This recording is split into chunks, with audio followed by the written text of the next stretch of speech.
¿Qué tal? ¿Cómo están?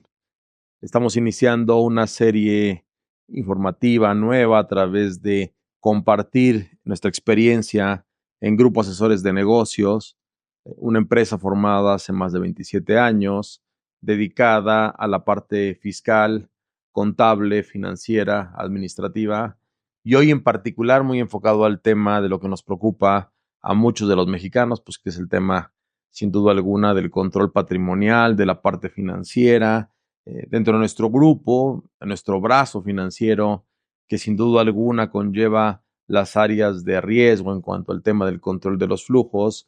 Me permití el día de hoy invitar a nuestro querido socio, amigo y director general de Compromiso que Suma Valor, que es una SOFOM por parte del grupo que se encarga básicamente de la prestación de servicios de préstamos en materia de crédito simple, crédito revolvente, arrendamiento financiero, factoraje financiero, y que hoy en día, ante el entorno económico de México, pues claramente es una herramienta de utilidad hacia los empresarios en ese sentido.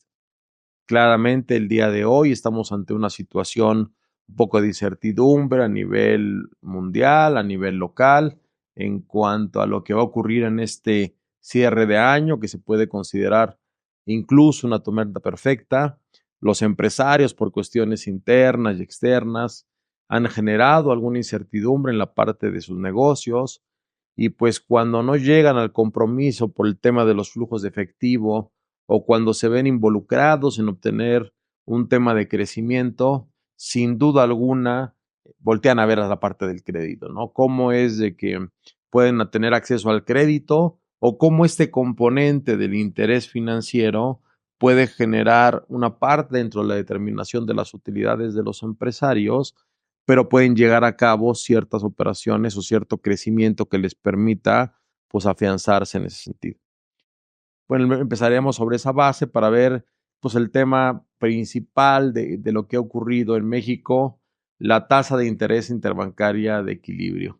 Mi querido Abraham, ¿qué opinas de ello al respecto? Mira, yo lo que quiero hablarles hoy, buen día a todos, es un poco de lo que estamos viendo como proyecciones financieras 24 y 25, a nivel México, a nivel Estados Unidos y las implicaciones que esto tendrá. Bueno, sin duda estamos empezando a ver los primeros síntomas de una desaceleración económica que se venía previendo de hace quizá un par de años atrás.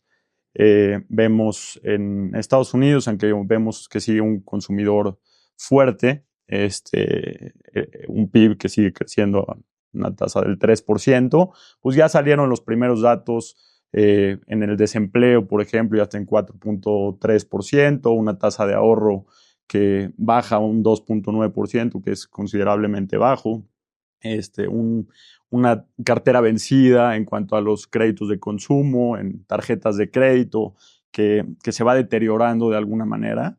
Y esto es algo pues, que sin duda está muy correlacionado con México. México acabamos de tener un recorte en cuanto a los pronósticos de crecimiento que van del 3 al 1,5% para este año, 1.2% el año siguiente.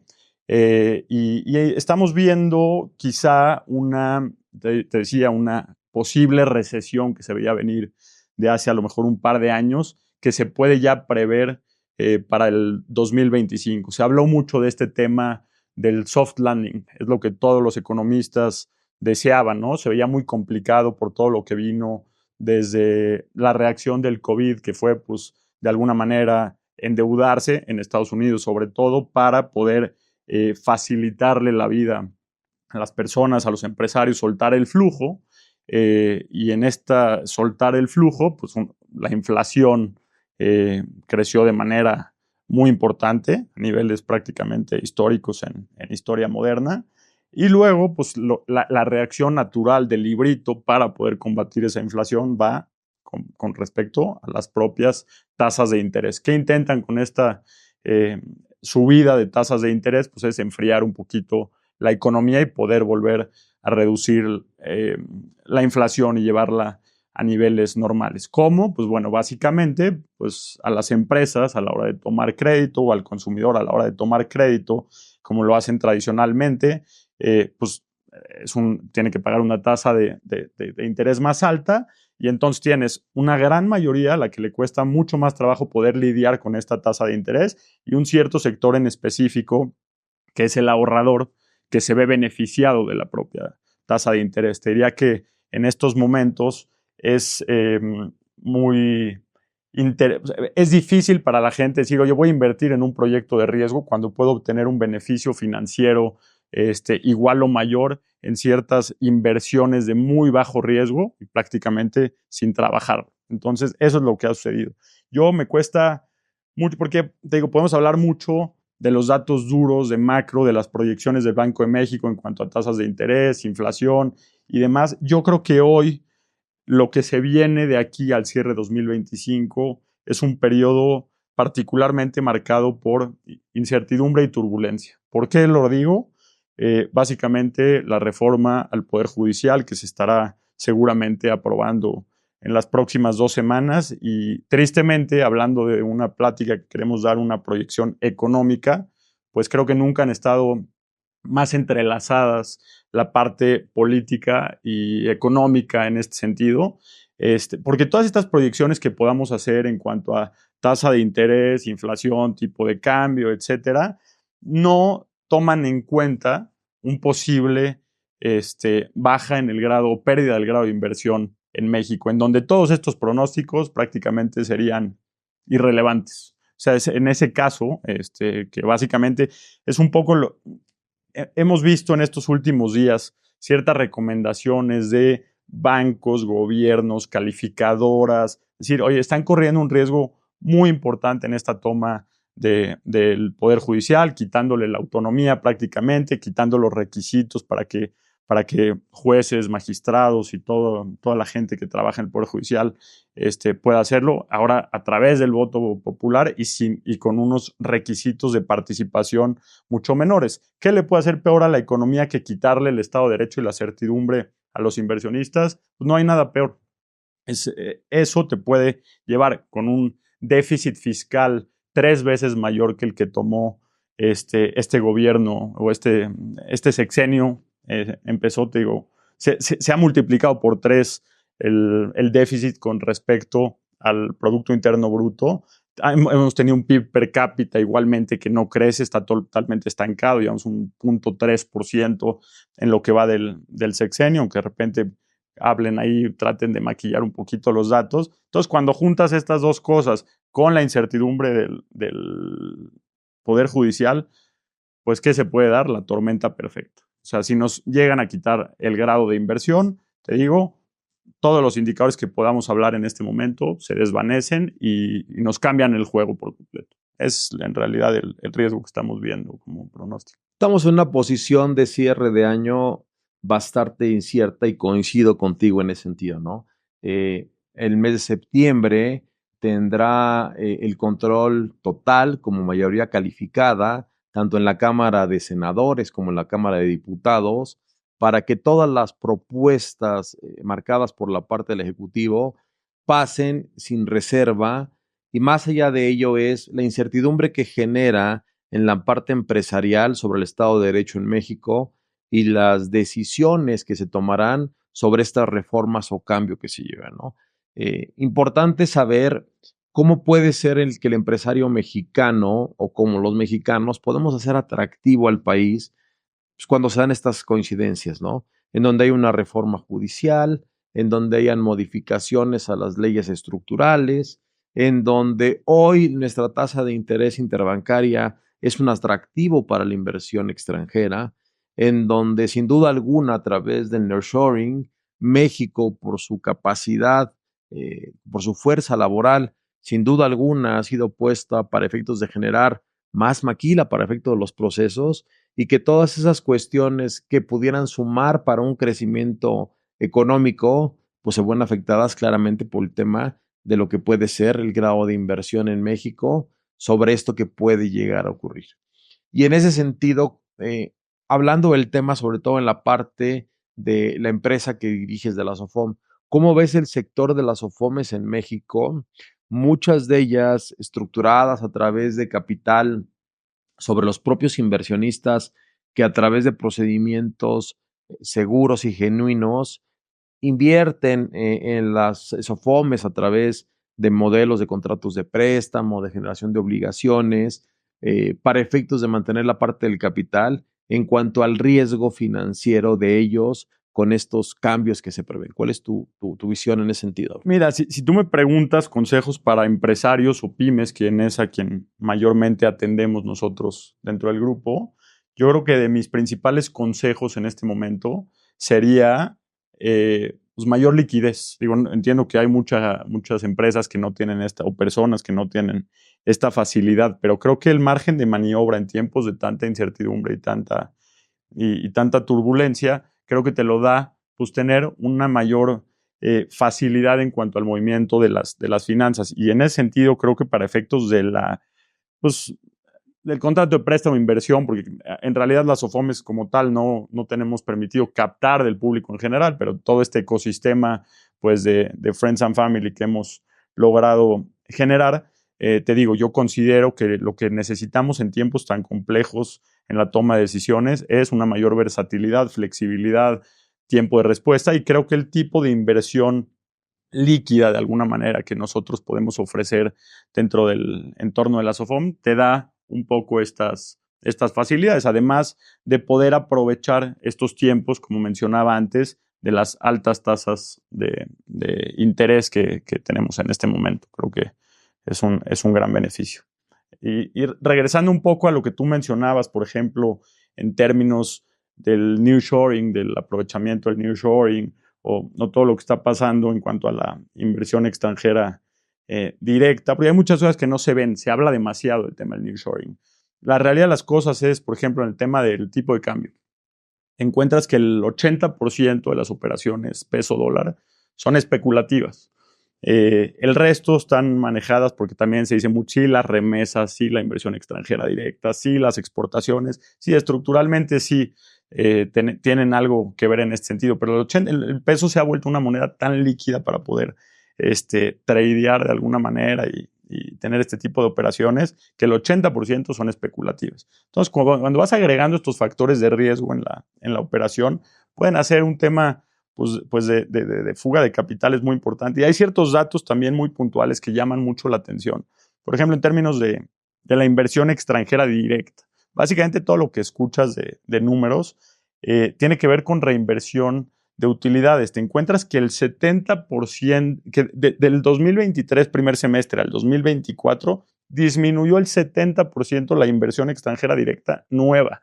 Eso ya te habla pues, de un sentimiento de los inversionistas, tanto nacionales como extranjeros, pues de cierta sensación de, oye, aquí está pasando algo, hay que tenerle respeto, hay que tenerle cuidado, y a mí me parecen datos pues de cierta alerta, ¿no? Te encuentras también, por ejemplo, pues te decía calificadoras, y te encuentras notas, por ejemplo, la semana pasada tuvimos Citibanamex, Morgan Stanley ya degradando su perspectiva de inversión en México, y teníamos como esta incertidumbre política del manejo que iba a tener esta transición entre Claudia Sheinbaum y Andrés Manuel López Obrador, y qué tan fácil se iba a poder deslindar de cierta toma de decisiones tan radicales que había tenido Andrés Manuel, y han hecho caso omiso a estas llamadas de atención de estos grandes bancos, porque regularmente el sector financiero o las finanzas se vuelven un contrapeso natural. Cuando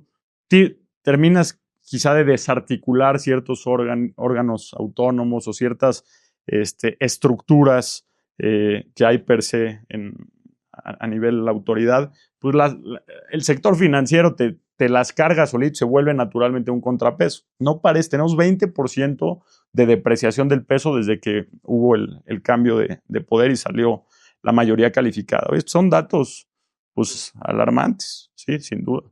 Y que creo que el aspecto macroeconómico de México ayudó, como bien comentabas, la famosa teoría de la pospandemia, ¿no? Esta ola que decían, oigan, derivado del tiempo en donde pues, los empresarios y las cadenas productivas pararon, se veía un tema sin duda alguna de una contracción económica en México y en Estados Unidos que no se dio, en función a que todos los participantes de toda esta generación de economía pues sumaron y no permitieron esta parte a pesar de todos estos indicadores macros. Parece ahora que en México con estos procedimientos pues claramente vamos a tener un tema pues de una mayor inflación, del tema del tipo cambiario. ¿Qué podemos recomendar en materia cambiaria a todos aquellos empresarios que derivado de estos tipos de cambio que disminuyeron en el periodo post pandemia y hasta antes de la toma de posesión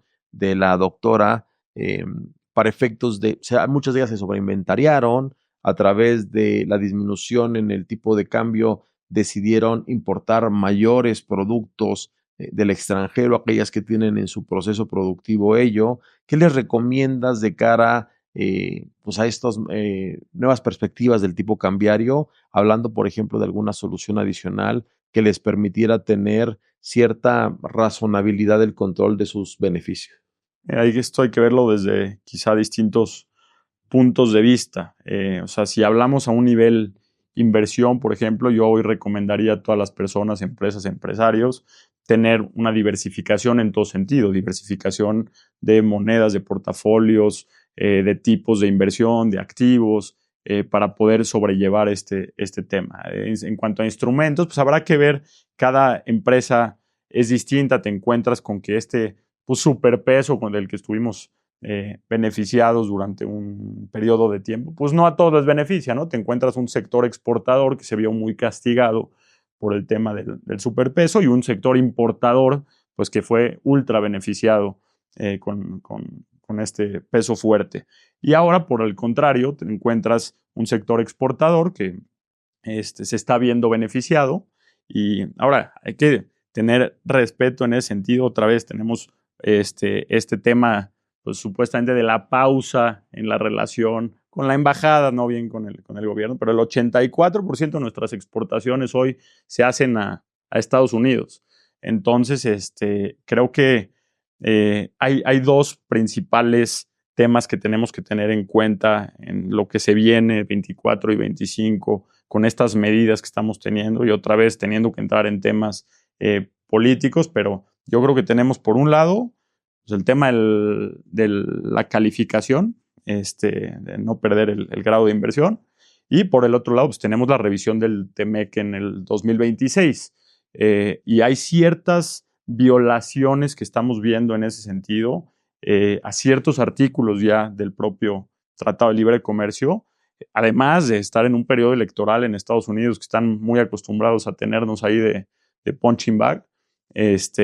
Y entonces, pues te digo, son datos que hay que tomar en cuenta. Se hablan, o sea, porque te digo, de instrumentos en cuanto a la protección y coberturas, pues hay muchos, son forwards, opciones, coberturas, etcétera. Te digo, dividido en cada tipo de negocio en particular puede hacer uso de distintos instrumentos. Todo esto, insisto, dentro de ciertos parámetros normales que implican no perder el grado de inversión. Ese tiene que ser la máxima, porque tienes, otra vez, pronósticos Banco de México. Te hablaban de cerrar el 2024 en 18.70 y el 2025 en 18.90. Bueno, ya lo dejamos atrás. Y a ver, no nos espantan estos 19.70, 20, ya lo hemos vivido. O sea, sigue estando dentro de una banda de lo normal. Pero en el momento en que perdemos el grado de inversión, esas, te digo, todas esas bandas en las que nos hemos movido y que podemos hacerlo y que regularmente pues, un empresario una empresa bien llevada, aguerrida, pues a ver, regularmente pues, el consejo es muévete y se te cayó un cliente y busca. Nosotros, 99.8% de las empresas en México son pymes. Entonces tenemos cierto margen de maniobra en donde podemos, pues trabajando bien, digamos que sobrellevar. Hemos tenido crisis en México que hemos podido llevar. Esta magnitud es algo distinto. Te digo, si el tipo de cambio no es lo mismo que se vaya de 17 a 20 que a 25 que a 35, ¿no? O sea, son pues los cuidados o lo que podemos tener en mente en ese sentido. Entonces, lo principal sería, te digo, que ese grado de inversión México no lo puede perder por ningún motivo. Y no estoy seguro que eso se esté tomando en cuenta de esa manera. Ante un escenario en donde se prevé en Estados Unidos un tema de recesión que sin duda alguna tendrá su impacto en México en cuanto al incremento en la parte del consumo, pues sí, hay que tener como empresarios mucho cuidado de todas esos algoritmos que bien señalaba Abraham, ¿no? Para efectos de los presupuestos de ingresos del Estado, en donde tenían un tipo de cambio establecido, pues pareciera que el aumento en el tipo de cambio, por un lado, le puede beneficiar al tema de la generación de impuestos que cobra por todo este tema de exportaciones, por todo el tema del impuesto a la importación, que también pasa por sus controles. Entonces, a lo mejor puede tener cierto beneficio, pero sin duda alguna habrá que contraponerlo con el tema pues, de la disminución del consumo. Y como empresarios, pues cómo te puede llegar a tener realmente esta parte del control de cuál será el impacto de estos escenarios, a lo mejor estableciendo en tipos o diferencias de algo pesimista, optimista o literal catastrófico para efectos de ver en la empresa, pues planes de acción para cómo podemos reaccionar en ese sentido, ¿no? Desde tu punto de vista como director en la parte de la SOFOM, viendo todos estos movimientos, ¿has sentido la percepción genérica de los empresarios de querer acceder más al crédito? Mira, tristemente en México el acceso al crédito es sumamente restringido. Es muy complejo para las empresas tener acceso al crédito. Te encuentras hoy que solamente el 30% de las empresas tienen acceso a algún tipo de línea de crédito. Hoy 6 de cada 10 nuevos créditos lo estamos dando las entidades financieras no bancarias. Entonces creo que estamos jugando nosotros un rol muy importante en la economía de México. Y también para nosotros ha sido complejo el término de fondeo a través de la banca de desarrollo, por ejemplo. O sea, no hemos encontrado un canal tan abierto a nivel gubernamental en donde entiendan la relevancia de nosotros como sector, ¿no? De poder facilitar, porque la banca tradicional tiene una banca quizá la más rentable del mundo en México. Los jugadores que están en este país, pues, es un negocio sumamente rentable y no tienen de alguna manera el alcance para atender toda la necesidad de esta pequeña y mediana empresa o simplemente nada más no les interesa por la dificultad de llegar a ellas. Entonces, yo creo que debiera de ver en nosotros, el sector gubernamental, un aliado muy, muy importante y relevante para poder generar todo este movimiento en la economía de México, porque pues te digo, el sector PYME es prácticamente 99.8% de las empresas, representan hoy el 50% del PIB con el 80% del empleo. Impresionante. Por ejemplo, si tú, ¿qué recomendación le darías a los empresarios para efectos si ellos quisieran tener acceso al crédito? ¿Cuál es tu experiencia en relación a la parte pues, del compliance, ¿no? El famoso compliance que se habla por todos lados, ¿no? Desde el punto de vista del lavado de dinero, desde el punto de vista empresarial, desde el punto de vista fiscal, ¿no? El tema del conocimiento de tu cliente. ¿Cómo sugerirías que los empresarios que quieren acceder a un crédito por parte de Compromiso que Suma Valor establezcan esta parte? O sea, ¿qué precalificación o qué consejo les darías para que vean que su crédito puede salir aprobado en función a tu experiencia de lo que has visto Correcto. de estos elementos advinculados? Sí, mira, nosotros lo que hacemos hoy estamos muy dedicados en el crédito para la pequeña y mediana empresa en general.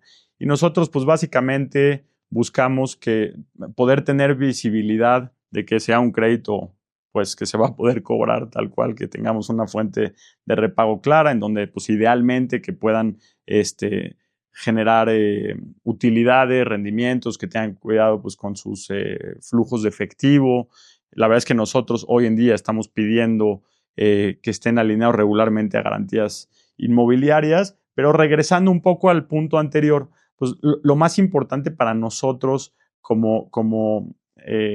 dentro de la parte del otorgamiento del crédito es el Estado de Derecho. Para nosotros es muy importante. ¿Por qué? Porque a la hora que tú otorgas un crédito y tienes certidumbre que ante el caso de un posible impago vas a poder o tomar esa garantía o vas a tener la posibilidad de cobro de una manera justa, por ejemplo, a la hora que tú quitas eso de la ecuación, pues tienes que ser mucho más cuidadoso en el propio otorgamiento del crédito, sabiendo pues que nosotros nos fondeamos de Friends and Family, de nuestros propio capital, por ejemplo, pues el cuidado de ese dinero tiene que ser, pero muy, muy, muy meticuloso en ese sentido. Y cuando de por sí es una parte compleja el término, en términos del cobro de estos créditos que a veces se vuelven difíciles, pues cuando quitas de ahí un completo Estado de Derecho, pues entonces esa parte se vuelve más compleja. ¿Cuál es mi recomendación? Sí, presentar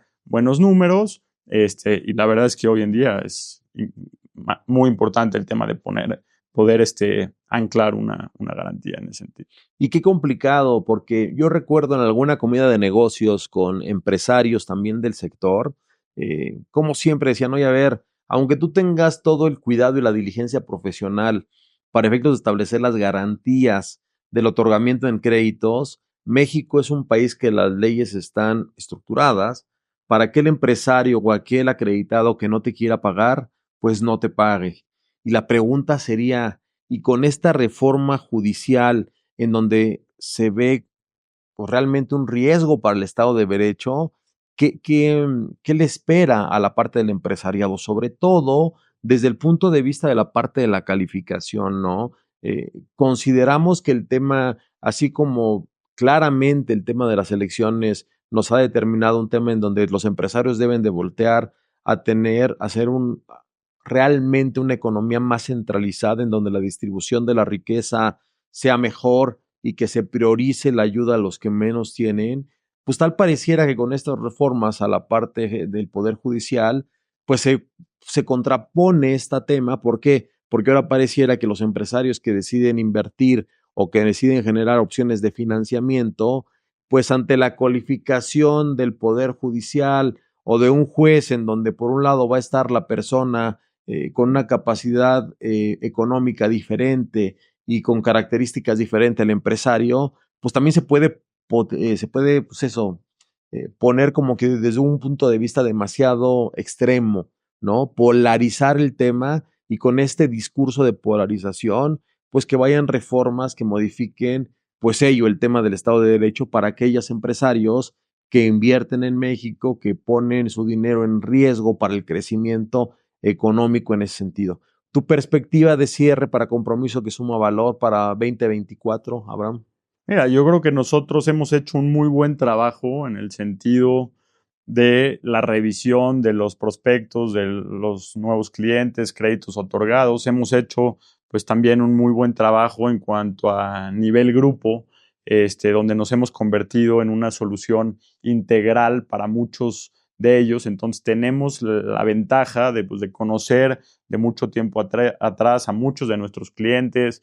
En algunos casos tenemos su contabilidad, auditamos sus estados financieros y entonces nos permite esta parte de referenciación pues tan valiosa en ese sentido, ¿no? Entonces creo que nosotros seguimos por buen camino, seguimos, la gente sigue confiando mucho en nosotros por las dos partes, ¿no? Por el lado de seguir invirtiendo pues, su tesorería o sus excedentes con nosotros a cambio de un mejor rendimiento, y por el otro lado, pues encuentran en nosotros un muy buen aliado financiero que saben que siempre les habla derecho con la verdad, les ofrece flexibilidad en cuanto al tipo de productos, tablas de amortización, y tasas de interés competitivas, y regularmente trabajamos mucho de la mano con nuestros propios clientes.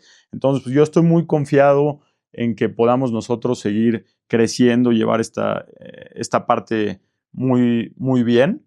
Y te digo, ojalá pues esta parte macro nos permita seguir trabajando y seguir apoyando la economía y las empresas de México, que pues como decía, somos el motor de México.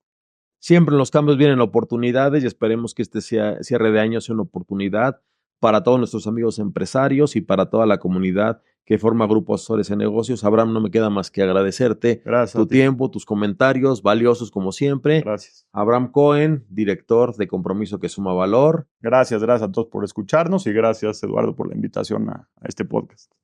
Muchas gracias a todos.